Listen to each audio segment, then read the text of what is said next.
Hello everyone, अब हम पढ़ने जा रहे हैं एलिमेंट्री ऑपरेशंस या फिर हम उसे कह सकते हैं ट्रांसफॉर्मेशन ऑफ अ मैट्रिक्स। यानी कि मैट्रिक्स के एलिमेंट्स होते हैं, उसके अंदर हम कुछ ऑपरेशंस करेंगे या फिर ट्रांसफॉर्मेशन। अब कुछ सोच रहे होंगे सर इसका मतलब क्या होता है, हमें और डिटेल में जानना है। मैंने कहा देखो, अगर कभी भी आपके सामने कोई मैट्रिक्स ए करके हो कि भाई 1 2 3 4, तो बच्चे को दिख रहा है कि इसके अंदर जो भी ये दिए है ना, ये सारे एलिमेंट्स है और यहाँ पे ये रो में दिए हुए हैं। इस तरह से देखें तो कॉलम में दिए हुए हैं। तो यहाँ पे अगर मैं किसी भी रो के अंदर उसके एलिमेंट्स को या फिर किसी भी कॉलम के अंदर उसके एलिमेंट्स में कुछ भी चेंजेस करूँ, यानी कि मल्टीप्लिकेशन, एडिशन, सब्ट्रैक्शन या फिर एक्सचेंज ऑफर, तो उन्हें क्या कहा जाता है?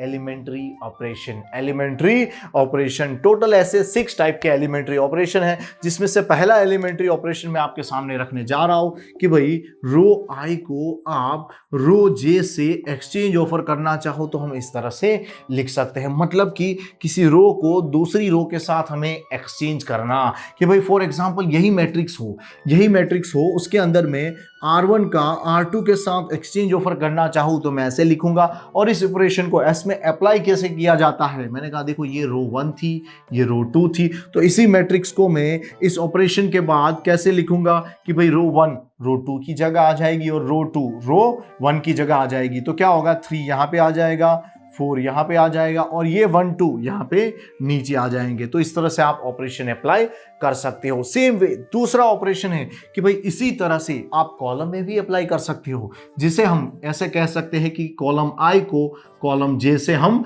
एक्सचेंज ऑफर कर सकते हैं। वहां पे हम एक्सचेंज ऑफर कर सकते हैं। जैसे सपोज मैं इसी मैट्रिक्स का एग्जांपल लूं कि कभी हमें ऐसा करना हो कि कॉलम 1 को कॉलम 2 के साथ एक्सचेंज करना हो, मतलब उसके एलिमेंट को मुझे एक्सचेंज करना हो, तो इस मैट्रिक्स को कैसे लिखा जाएगा? मैट्रिक्स ए इक्वल टू मैं क्या कर दूंगा कि यहाँ कॉलम 1 थी, यहाँ कॉलम 2 थी, तो यहाँ एक्सचेंज ऑफर कर दूंगा। तो इस कॉलम 2 को मैं पहले लिख दूंगा 2 4 और इसे मैं बाद में लिख दूंगा 1 3। तो ये क्या हो गया, हमारा नया मैट्रिक्स आ गया after the operation of column 1 exchange with column 2। चलिए देखते हैं अगला एलिमेंट्री ऑपरेशन की कौन सा अब हो सकता है।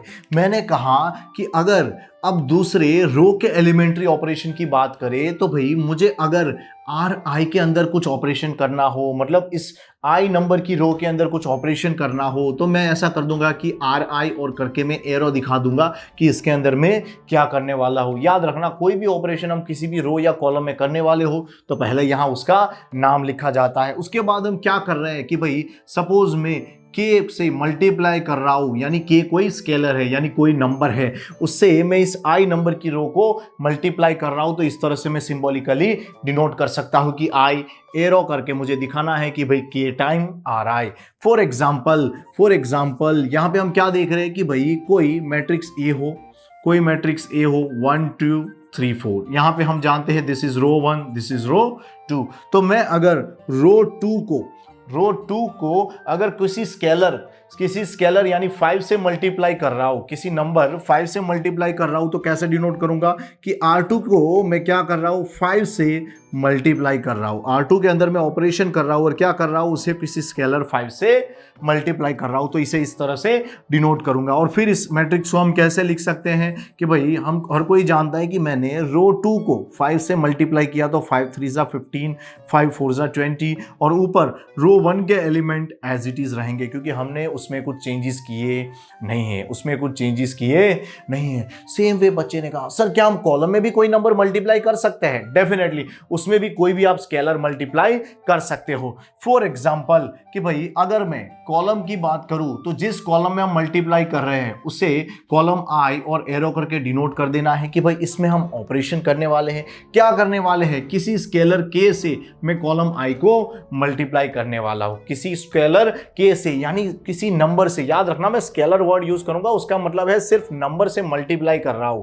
अच्छा, यानी मैं किसी 5 या 1/2 किसी नंबर से कॉलम को मल्टीप्लाई करूंगा। फॉर एग्जांपल सेम वे हमारे पास मैट्रिक्स होता यही पुराना अपना 1 2 3 4, तो यहाँ कॉलम 1 है, यहाँ कॉलम 2 है। तो मैं सपोज कॉलम 1 के अंदर कुछ ऑपरेशन करना चाहता हूँ तो कॉलम 1 करके एरो बता दूंगा, और इस कॉलम 1 के अंदर मैं क्या करना चाहता हूँ कि भाई 1/2 से इस कॉलम 1 को मल्टीप्लाई करना चाहता हूँ, 1/2 से कॉलम 1 को मल्टीप्लाई करना चाहता हूँ। तो इस तरह से मैं इसे दिखा दूंगा। और उसके ऑपरेशन हम कैसे लिखेंगे, बस सिंपली हमें क्या करना है, इस 1/2 को इस कॉलम के दोनों एलिमेंट से मल्टीप्लाई कर देना है। यानी कि यहाँ नीचे 2 है तो इसका मतलब हो गया कि हमें डिवाइड बाय 2 कर देना है। तो इस 1 का क्या हो जाएगा 1/2, 3 का हो जाएगा 3/2, यहाँ 2 as it is, 4 as it is, क्योंकि हमने दूसरी कॉलम में कोई चेंजेस किए नहीं है। चलिए देखते हैं अगला एलिमेंट्री ऑपरेशंस कि भाई इसमें क्या होगा। मैंने कहा किसी भी रो को आप किसी स्केलर k से मल्टीप्लाई करके दूसरी रो के अंदर ऐड कर सकते हो। किसी भी रो को किसी स्केलर k से मल्टीप्लाई करके दूसरी रो में ऐड कर सकते हो। तो कुछ तो सोच में पड़ गए, सर आपने ये क्या कह दिया। मैंने कहा कि भाई किसी रो में मैं ऑपरेशन कर रहा हूं तो RI लिख दूंगा और एरो बता दूंगा। अब क्या कहा मैंने कि भाई किसी स्केलर k से किसी रो को मैंने मल्टीप्लाई किया, मतलब RJ को मैंने क्या किया k से मल्टीप्लाई किया। क्या किया, रो J को मैंने k से मल्टीप्लाई किया और RI में ऐड कर दिया। तो इसे मैं इस तरह से सिंबॉलिकली डिनोट कर सकता हूं कि भाई सपोज फॉर एग्जांपल कभी ऐसा आ जाए कि R1 के अंदर मैं क्या कर रहा हूं, R1 में मैं ऐड कर रहा हूं कि भाई 5 टाइम R2 को मल्टीप्लाई करके। तो इसे कैसे रिप्रेजेंट करेंगे, मैंने कहा देखो मैट्रिक्स अगर ऐसा कुछ दिया हुआ हो 1 2 3 4, तो आप इस ऑपरेशन को इसमें कैसे इंप्लीमेंट करोगे। तो यहाँ पे मैं क्या करूँगा, मैं जानता हूँ ये रो 1 ये रो 2 है, तो यहाँ पे मैं 5 टाइम R2 कर रहा हूँ।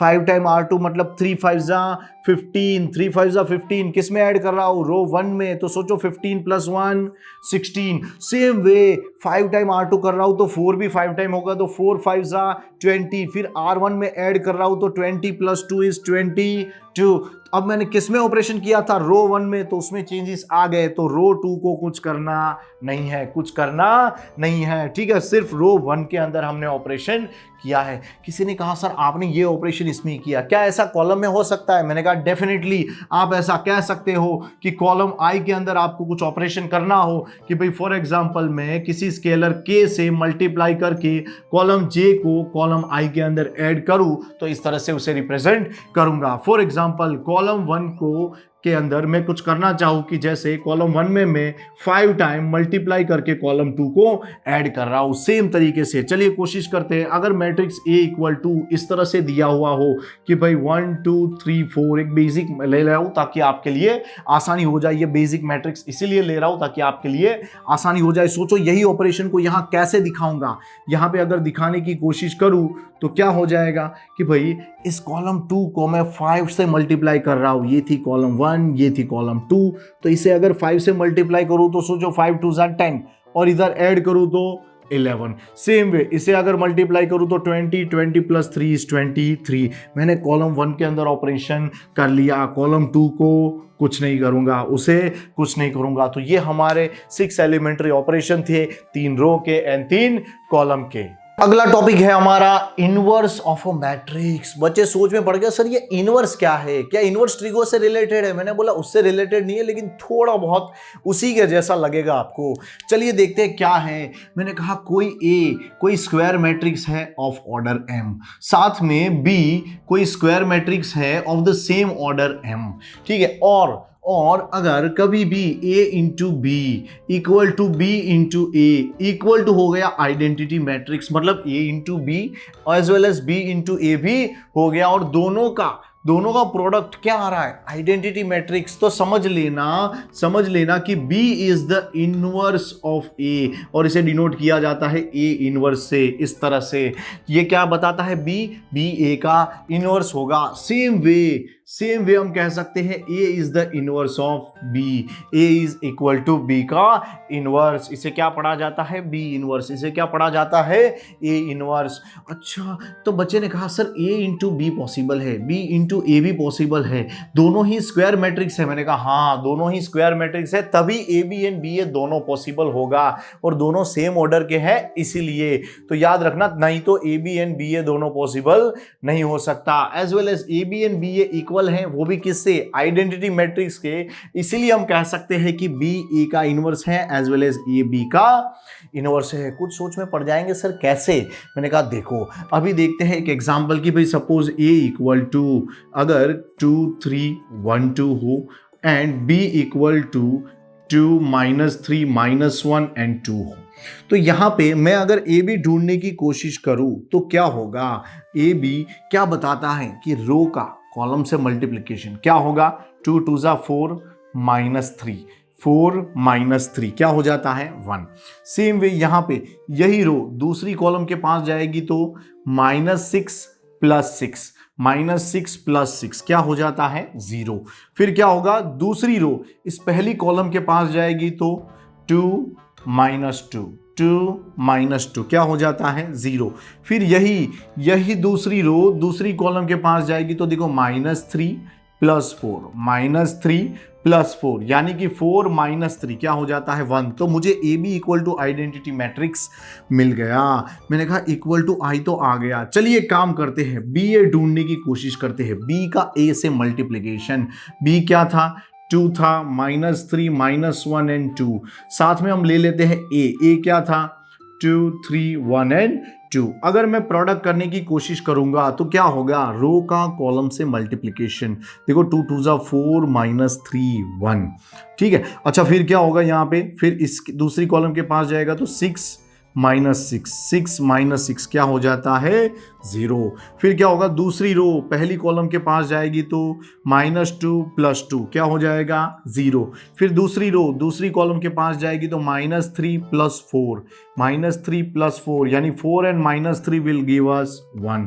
तो सर ये भी आइडेंटिटी मैट्रिक्स हो गया। मैंने कहा हाँ देखो ये बढ़िया एग्जांपल मिल गया, तो इस पर से मैं कह सकता हूँ कि ये ए है, ये बी का इनवर्स है, एंड बी है ये ए का इनवर्स है। तो इस तरह से मैं इसे लिख सकता हूँ। चलिए देखते हैं कुछ इंटरेस्टिंग बातें रिगार्डिंग इनवर्स ऑफ मैट्रिक्स। आपको बता दूं कि अगर कोई मैट्रिक्स ए है और उसका इनवर्स पॉसिबल है, यानी उसका इनवर्स यानी ए इनवर्स पॉसिबल है, तो there is only unique inverse is possible, यानी कि सिर्फ एक ही इनवर्स पॉसिबल होगा, उससे ज़्यादा कभी इनवर्स होते नहीं है। अगर पॉसिबल हो तो, अगर नहीं पॉसिबल है तो एक भी नहीं मिलेगा, पर मैक्सिमम कितने मिल सकते हैं, एक ही मिल सकता है। तो बच्चे ने कहा सर इसे प्रूफ करके दिखाओ, हम कैसे मान ले। मैंने कहा चलिए देखते हैं कि मैंने मान लिया कि भाई इसके सपोज 2 इनवर्स है बी एंड सी, ये दोनों ही ए इनवर्स का आंसर दे रहे हैं, यानी 2 इनवर्स पॉसिबल है। तो सर जी यानी कि हम कह सकते हैं इस पर से कि a into B equal to B into A equal to I. मैंने कहा हाँ, क्योंकि डेफिनेशन कहती है कि अगर b a का इनवर्स हो तो a इंटू ए इनवर्स आई देता है, b इंटू बी ए भी आई देगा, क्योंकि b क्या है a inverse into A is also I. ठीक है, तो इस पर से बच्चे ने कहा सर यानी कि वो प्रॉपर्टी यानी कि जो डेफिनेशन थी वो ये कहना चाहती थी कि a इंटू ए इनवर्स आई होता है। मैंने कहा definitely a into A inverse हमेशा आइडेंटिटी मैट्रिक्स ही देता है। तो सर एक बात बताओ, तो ये c भी इनवर्स है आपने कहा, तो हम ऐसा लिख सकते हैं a into C equal to C into A equal to I. मैंने कहा डेफिनेटली। तो सर या इसीलिए लिख रहे हैं क्योंकि 2 इनवर्स हमने माने हैं। मैंने कहा हाँ सिर्फ माने हैं, पर मैं इसे प्रूफ करके दिखाऊंगा कि सिर्फ एक ही इनवर्स पॉसिबल होता है, मैक्सिमम उससे ज्यादा नहीं। देखते हैं कैसे। चलिए हमें पता है कि b को मैं b इंटू आई लिख सकता हूँ। अब मैं एक और बात जानता हूँ कि i की जगह मैं ca या ऐसे लिख सकता हूँ, क्योंकि i की वैल्यू ये दोनों भी है। तो मैं b इंटू अगर ac लिख लूँ यानी a इंटू सी, तो मैं जानता हूं कि यहाँ पे मैं एसोसिएटिव रूल से इसे ऐसे भी लिख सकता हूं b इंटू ए इंटू सी। तो बच्चे ने कहा सर बी ए की वैल्यू कुछ थी, क्या थी, आइडेंटिटी मैट्रिक्स, तो i इंटू क्या आ गया सी। हर कोई जानता है कि आइडेंटिटी मैट्रिक्स किसी के भी साथ मल्टीप्लाई में हो वो हमें एज इट इज मैट्रिक्स देता है, मतलब i इंटू सी क्या होता है, c होता है। तो सर जी यानी कि हमें कंक्लूजन मिला b इक्वल टू क्या है c, मतलब ये दोनों कौन है, एक ही है। क्या है, एक ही है। तो दैट मीन्स हम कह सकते हैं कि भाई कोई भी मैट्रिक्स हो अगर उसका इनवर्स पॉसिबल है तो ओनली एक ही उसका इनवर्स मिलेगा, सिर्फ एक ही मिलेगा। चलिए देखते हैं एक और interesting property regarding inverse of a matrix कि भाई कोई मैट्रिक्स ए है, कोई मैट्रिक्स बी है, दोनों के दोनों इन्वर्टिबल है, मतलब कि दोनों स्क्वायर भी है और दोनों का इनवर्स एग्जिस्ट भी है, यानी ए का इनवर्स ए इनवर्स भी मिल सकता है, बी का इनवर्स बी इनवर्स भी पॉसिबल है। तो आपको बता दूं कि भाई ए इंटू बी, इसका अगर आप इनवर्स करोगे यानी दोनों का प्रोडक्ट करके आप उसका इनवर्स ढूंढोगे तो वो हमेशा इक्वल होगा बी का इनवर्स इंटू ए का इनवर्स। सर ये तो रिवर्सल लॉ जैसा लग रहा है जैसा हमने ट्रांसपोज में पढ़ा था। मैंने कहा डेफिनेटली ये उसी के जैसा है। अब चलिए इसे मैं प्रूफ करके दिखाता हूं कि ये कैसे आता है। मैं एक बात बढ़िया से जानता हूं कि ए इंटू बी, अगर मैं इसे एक मैट्रिक्स मान लूं तो इसके साथ इसके इनवर्स का मल्टीप्लिकेशन यानी ए इंटू ए इनवर्स क्या देता है, आइडेंटिटी मैट्रिक्स। ठीक है, हमें पता है इसे मैं अगर पी मैट्रिक्स मान लूं तो पी इंटू पी इनवर्स क्या देगा, identity matrix from the definition. अच्छा सर तो यहां से यहां तक कैसे जाएंगे? मैंने कहा एक काम करते हैं, दोनों तरफ में ए इनवर्स से मल्टीप्लाई करता हूं तो यहां क्या होगा, ए इनवर्स, मैं ब्रैकेट को ओपन कर दे रहा हूं साथ में, इंटू ए इंटू बी। ठीक है, साथ में यहां मैं ब्रैकेट लगा रहा हूं क्योंकि एसोसिएटिव लॉ हम लगा सकते हैं। अच्छा, इंटू ए बी का इनवर्स इक्वल टू यहां पे क्या आया, ए इनवर्स इंटू आई। मैंने कहा ए इनवर्स इंटू आई क्या हो जाता है, सिर्फ ए इनवर्स। क्या हो जाता है, सिर्फ ए इनवर्स। इसका आंसर क्या होता है, हर कोई जानता है इसका आंसर होता है आई, क्योंकि ए इंटू ए इनवर्स या A inverse into A is also I. अच्छा, साथ में है b इंटू ए बी का इनवर्स। मैंने सोचा दोनों तरफ में b इनवर्स से मल्टीप्लाई करता हूं और i into B is only b। अब मैं क्या करना चाहता हूं, दोनों तरफ b इनवर्स से मल्टीप्लाई कर रहा हूं। क्या कर रहा हूं, मल्टीप्लाई। तो यहां भी करूंगा। अच्छा सर जी मैंने दोनों में लेफ्ट तरफ किया। हाँ देखो यहां हम मल्टीप्लाई कर रहे हैं तो लेफ्ट तरफ मल्टीप्लाई करेंगे कि राइट तरफ, वो सोच के करना है। दोनों तरफ में एक ही बाजू मल्टीप्लाई करूंगा ताकि कोई प्रॉब्लम ना हो, क्योंकि मल्टीप्लिकेशन में ऑर्डर बहुत मैटर करता है। A into B is not equal to B A into A in every case, ये हमें पता है, इसलिए ध्यान रखना पड़ता है। इसका आंसर क्या होता है, आइडेंटिटी मैट्रिक्स। तो आई इंटू ए बी का inverse equal to B inverse into A inverse. मैंने कहा I into anything is as it is, ये रहता है तो मैं लिख सकता हूं ए बी का inverse equal to B inverse into A inverse. तो ये प्रूफ हो गया कि कोई दो मैट्रिक्स हो ए एंड बी जिनके इनवर्स पॉसिबल हो तो हम लिख सकते हैं ए इंटू बी का inverse equal to B inverse into A inverse. चलिए देखते हैं अब कि ए इनवर्स ढूंढेंगे कैसे, थ्रू एलिमेंट्री ऑपरेशन। क्योंकि बच्चों को सबसे बड़ा सवाल यही होता है कि सर ये एलिमेंट्री ऑपरेशन है ना सबसे बकवास है। मैंने कहा देखो बस इसमें आपको मल्टीप्लिकेशन, एडिशन, सब्ट्रैक्शन इन्हीं का ध्यान रखना है। अगर ये आपका क्लियर है ना तो आपको कोई नहीं रोक सकता आउट ऑफ आउट मार्क्स लाने में।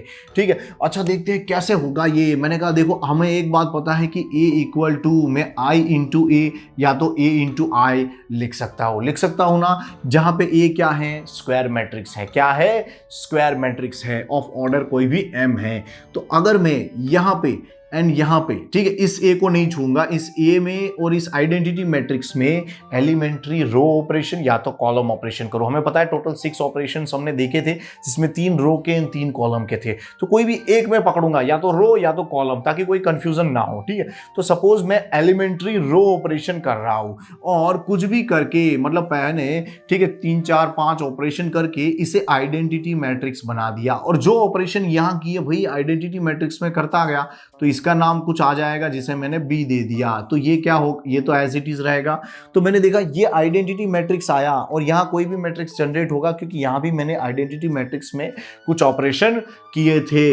तो क्या हुआ, बी ए इक्वल टू आई आ गया, मतलब ए का किसी से प्रोडक्ट अगर आइडेंटिटी मैट्रिक्स दे देना तो बी इक्वल टू क्या हो जाता है, ए इनवर्स। क्या हो जाता है, ए इनवर्स। ध्यान से समझना, फिर से बता रहा हूं। और कैसे आइडेंटिटी मैट्रिक्स बनेगा उसके तो हम दुनिया भर के सम्स करने वाला इस एक्सरसाइज में। ठीक है, तो उसे ध्यान से देख लेना और सारे सम्स देख लेना ताकि क्या हो कि आपको बढ़िया से बैठ जाए। क्योंकि इस मेथड को बच्चे बाद में कंफ्यूजन अराइज होने लगता है, क्योंकि एक दो मेथड देख के बच्चा समझ लेता है कि सर अब तो हमसे बनेगा नहीं। ध्यान से सारी चीजें देख लो जिससे आपके दिमाग में ऐसा बैठना चाहिए जैसे कोई टीचर के दिमाग में बैठा होता है। ठीक है, चलिए क्या किया मैंने, ए इक्वल टू आई इंटू ए हम लिख सकते हैं, हमें पता था। अब इसको मैंने ए के और आई के अंदर एलिमेंट्री ऑपरेशन किए, जो भी किए वो सेम किए। ठीक है, एलिमेंट्री सपोज रो ऑपरेशन किए कॉलम भी आप कर सकते हो।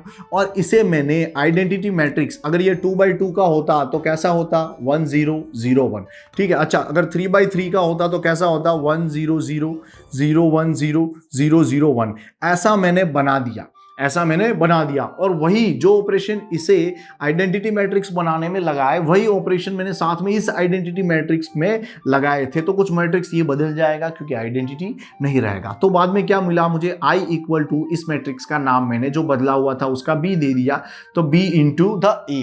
दैट मीन्स हमें पता चला कि B into A equal to, अगर आइडेंटिटी मैट्रिक्स आ रहा है तो इसका मतलब तो ये हो गया कि B A का इनवर्स है, B A का इनवर्स है। तभी मुझे A इंटू A इनवर्स क्या मिलेगा, आइडेंटिटी मैट्रिक्स। क्या मिलेगा, आइडेंटिटी मैट्रिक्स। कैसे करना है वो बाकी का भूल जाओ, वो टेंशन मत लो, वो मैं सम्स में बताऊंगा, बस ये मेथड समझ लो। और इसमें एलिमेंट्री ऑपरेशन कैसे करेंगे वो मैं आपको बताऊंगा। Thank you.